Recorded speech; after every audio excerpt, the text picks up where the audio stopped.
সরকারি চাকরিতে কোটা সংস্কারের দাবিতে আগামীকাল সারা দেশে সকাল সন্ধ্যা বাংলা ব্লকেট কর্মসূচির ঘোষণা করেছে বৈষম্য বিরোধী ছাত্র আন্দোলন।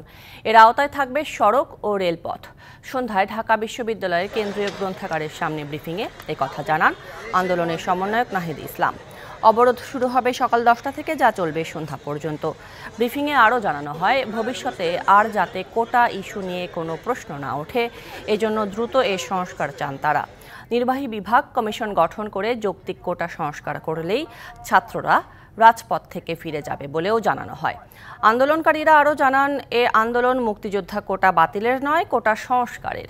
মুক্তিযোদ্ধাদের নাতি নাতনি কিংবা পোষ্য কোটার বিরুদ্ধে তারা।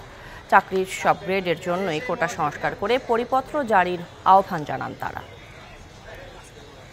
কর্মসূচি আমরা ঘোষণা করেছি এবং গত 2 দিন ধরে চলমান ছিল, সেটি অব্যাহত থাকবে। আগামীকাল 10ই জুলাই 2024 আমাদের যে এক দফা দাবিতে সকাল সন্ধ্যা সারা দেশে ব্লকেট কর্মসূচি পালিত হবে।